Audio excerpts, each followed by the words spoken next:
Class 12 এর ছাত্রীরা আজকে শুরু করব চিত্রণ বা ম্যাপিং।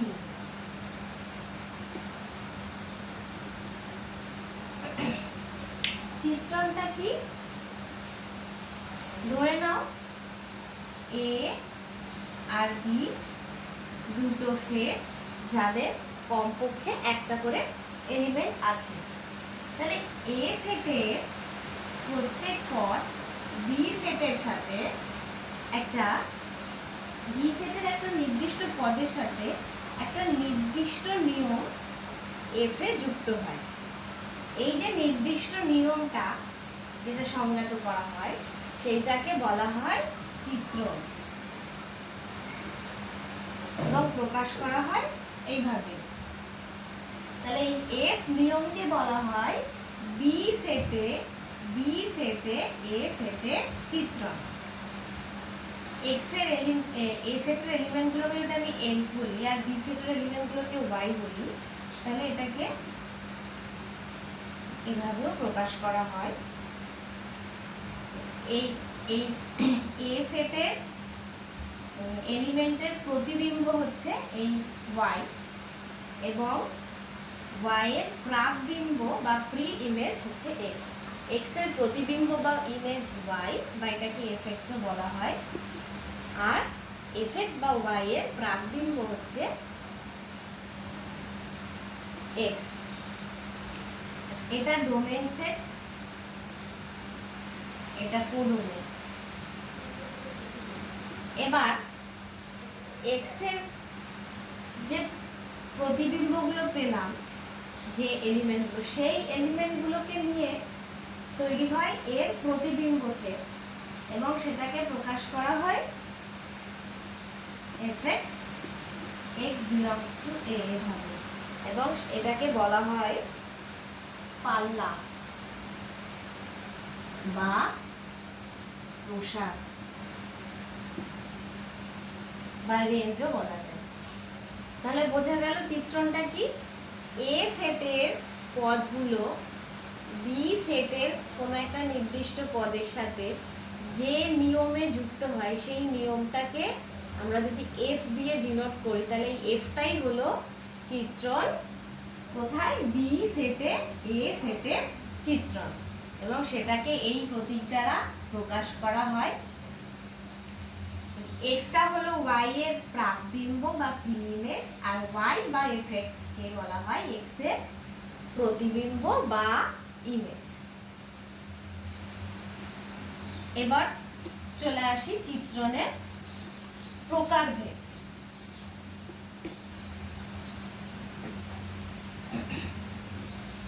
ইনজেকশন বা এক এক চিত্রণ। একটা চিত্রণকে এক এক বা ইনজেকশন বলা হবে যদি এই এ সেটের স্বতন্ত্র পদসমূহের বি সেটে স্বতন্ত্র প্রতিবিম্ব থাকে। মানে এ সেটের প্রত্যেক পদের আলাদা আলাদা প্রতিবিম্ব বি সেটে থাকে। একটা এক্সাম্পল দেখো, এ একটা সেট আর বি আরেকটা সেট, -3 -2 -1 0 1। আর চিত্রণটা কিভাবে সংজ্ঞাত হয়েছে? fx সমান x - 3 for all x belongs to a। তাহলে এবার দেখো সেটটাকে আমি এভাবে লিখছি। এ সেট, এটা এ সেটের পদগুলো হচ্ছে 0 1 2 3 0 1 2 3, আর বি সেটের পদ হচ্ছে -3 -2 -1 0 -1। fx = x - 3, এভাবে এটাকে সংজ্ঞাত করা হয়েছে চিত্রণটাকে। তাহলে আমি x এর জায়গায় প্রথমে 0 বসাবো। 0 যদি বসাই তাহলে কত পাবো? f of 0 সমান 0 - 3 সমান -3। তার মানে 0 এই পদটার ইমেজ হচ্ছে -3। নেক্সট বসাবো 1। আমি যদি এখানে 1 বসাই, f of 1 কত? 1 - 3 সমান -2। তাহলে 1 এর ইমেজ পেলাম আমি -2। 2 বসালে কত পাবো? 2 - 3 মানে -1, তাহলে 2 এর ইমেজ হচ্ছে -1। আর 3 বসালে কত পাবো? 3 - 3 0।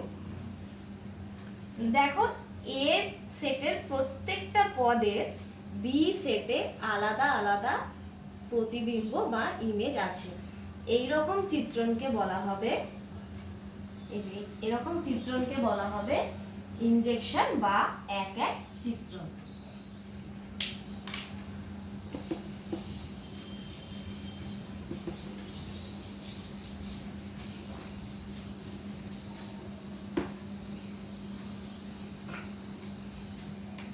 দু নম্বর হচ্ছে বহু এক চিত্রণ। নাম থেকেই কিছুটা ধারণা করা যাচ্ছে বহু এক চিত্রণ বা মেনি ওয়ান ম্যাপিং। কি বলা হবে, কখন বলা হবে এটাকে, কোন চিত্রণকে বহু এক চিত্রণ যদি এই চিত্রণটার ক্ষেত্রে এ সেটের 2 বা ততোধিক পদে বি সেটে একই প্রতিবিম্ব থাকে। একটা এক্সাম্পল, আর বি সেটটা হচ্ছে 1 4 9 16। আর চিত্রণটা কিভাবে ডিফাইন করা হয়েছে? for all x belongs to A।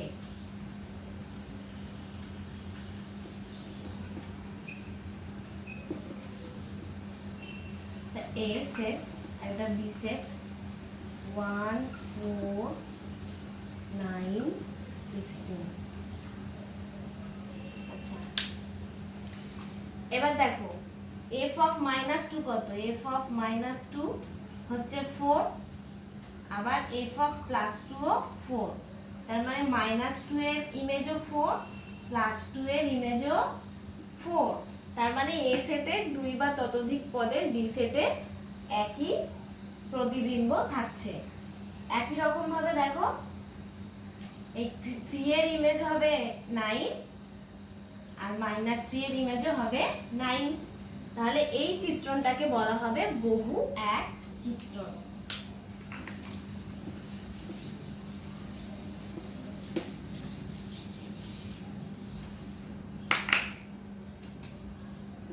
Next হচ্ছে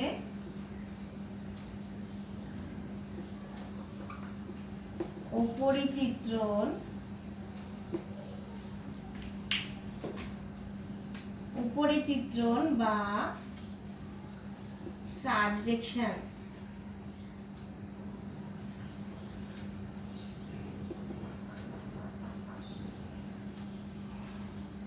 একটা চিত্রণকে উপরিচিত্রণ বা সাবজেকশন কখন বলা হবে? যদি বি সেটের প্রত্যেক পদের এ সেটে কম করে একটা প্রাকবিম্ব থাকে। ধরো এ সেটটা হচ্ছে 2 3 4 5 6 আর বি সেটটা হচ্ছে 5 8 11 14 17। কিভাবে ডিফাইন করা হয়েছে চিত্রণটা?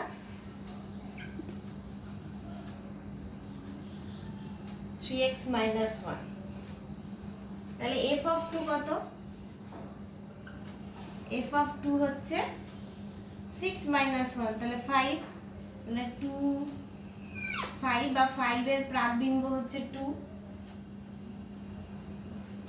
f of 3 কত? f of 3 হচ্ছে 9 - 1, তাহলে 8। তাহলে 3 এর প্রতিবিম্ব পেলাম 8।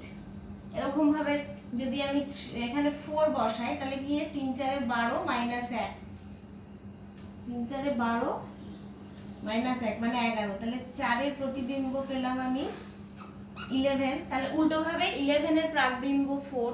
এভাবে যদি আমি x এর জায়গায় 5 বসাই তাহলে 3 5 এ 15 - 1 14। আর 6 বসালে 3 6 18 - 1 17। তাহলে দেখো এফ এর এই বি সেটের প্রত্যেকটা এলিমেন্টের একটা করে প্রাকবিম্ব বা ফ্রি ইমেজ আছে। তাহলে এরকম ম্যাপিংকে বলা হবে উপরিচিত্রণ বা সারজেকশন।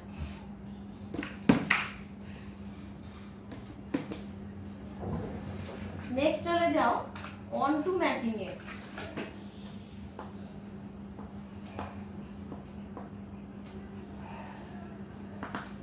বা অন্তঃচিত্রণ।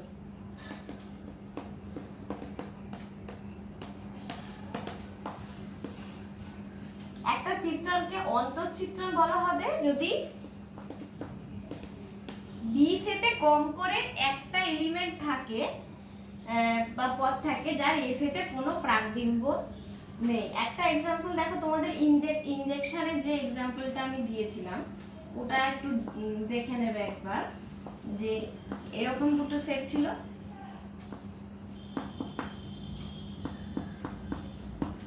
তাহলে জিরোর প্রতিবিম্ব ছিল 2, 1 এর -2, 2 এর -1 আর 3 এর ছিল 0, কিন্তু এই 1 এর কোনো প্রাকবিম্ব ছিল না। তার মানে অন্তত একটা এলিমেন্ট আছে যার কোনো প্রাকবিম্ব এ সেটে নেই। তাহলে এরকম চিত্রণকে বলা হয় অন্তঃচিত্রণ বা ইনটু ম্যাপিং।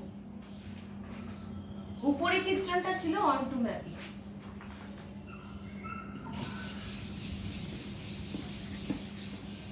এবার চলে যাচ্ছি বাইজেকশন বা বাইজেক্টিভ চিত্রণ। একটা চিত্রণকে বাইজেক্টিভ বলা হবে যদি ওটা মানে একটা ধারে এক চিত্রণ হয়। এক চিত্রণটা কি পড়েছিলাম, এ সেটের প্রত্যেকটা পদের বি সেটের স্বতন্ত্র প্রতিবিম্ব থাকে, মানে এ সেটের প্রত্যেকটা পদের আলাদা আলাদা প্রতিবিম্ব বি সেটে থাকবে। আর একটা কি, ওই চিত্রটা সাবজেক্টিভ হবে। সাবজেক্টিভটা আমরা কি পড়েছিলাম, মানে বি এর প্রত্যেক পদে এতে একটা প্রাকবিম্ব থাকবে। তাহলে একটা এক চিত্রণ হবে চিত্রণটা এবং সাবজেক্টিভ হবে, এই দুটো যদি কন্ডিশন ফুলফিল করে তবেই ওই চিত্রণটাকে বলা হবে বাইজেক্টিভ বা বাইজেকশন চিত্রণ। দেখো এ সেটটা হচ্ছে 2, 3, 4, 5, 6, 5, 8, 11, 14, 17 একটু আগে করলাম, এক্সাম্পলটা দিয়েছি। দেখো প্রত্যেকটা সেটের এ সেটের প্রত্যেকটা পদের আলাদা আলাদা প্রতিবিম্ব আছে, তার মানে এটা এক চিত্রণ।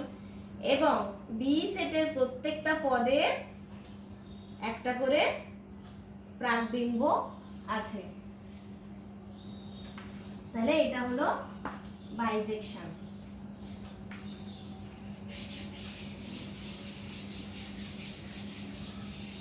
নেক্সট হচ্ছে ধ্রুবক চিত্রণ বা কনস্ট্যান্ট ম্যাপিং। এ সেটের সব পদে যদি বি সেটে একই প্রতিবিম্ব হয় সেটা হচ্ছে ধ্রুবক চিত্রণ। ধরো এ সেটের প্রত্যেকটা পদের প্রতিবিম্বই হচ্ছে 7 হলো, তাহলে এইরকম চিত্রণকে বলবো ধ্রুবক চিত্রণ বা কনস্ট্যান্ট ম্যাপিং।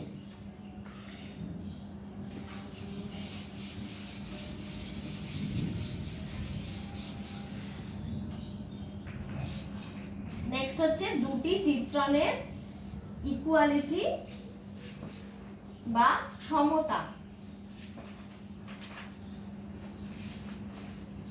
দেখো দুটো চিত্রণ ধরো এফ আর জি আছে, এই দুটো চিত্রণকে সমান বলা হবে যদি এক হচ্ছে এফ এর ক্ষেত্র বা ডোমেন, সেটাকে যদি আমি ডিএফ এইভাবে যদি প্রকাশ করি, সমান জি এর ক্ষেত্র।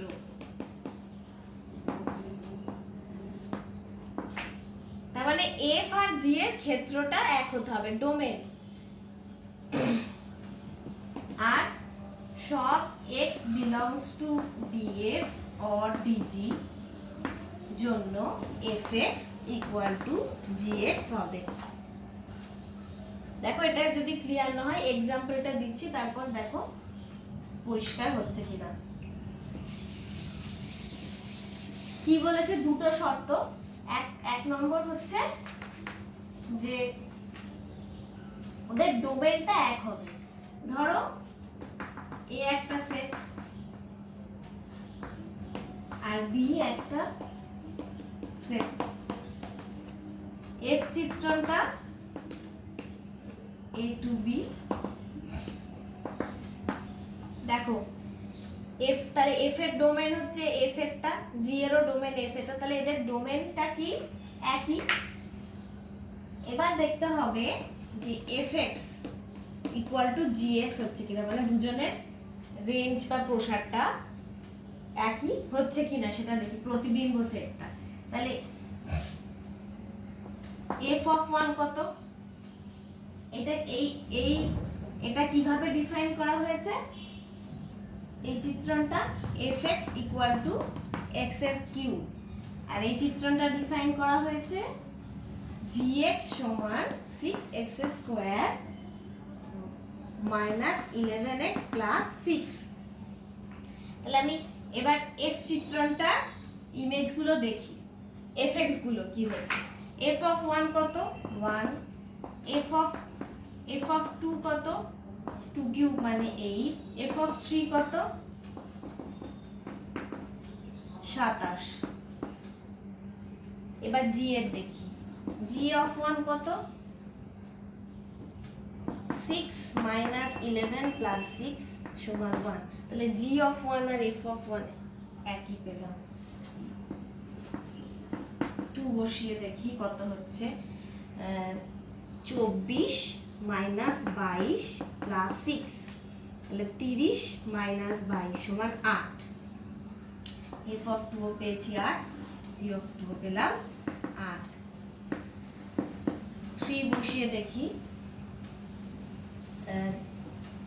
9 6 9 54 মাইনাস 33 প্লাস 6, তাহলে 60 থেকে 33 বাদ 27।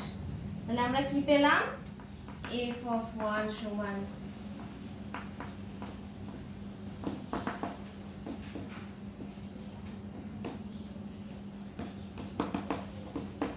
তার মানে fx সমান gx for all x belongs to a। তাহলে দুটো শর্তই ফুলফিল করলো, অর্থাৎ এই দুটো চিত্রণ কি সমান। তোমরা এবার বইয়ে এই সংজ্ঞা প্রকারভেদ এগুলো দেখো, ভিডিওটা ভালো করে দেখো। নেক্সট দিন এই চিত্রটা যে প্রথম এক্সারসাইজটা আছে 2A এসএনদের বইতে, ওখানের অঙ্কগুলো সলভ করে দেবো।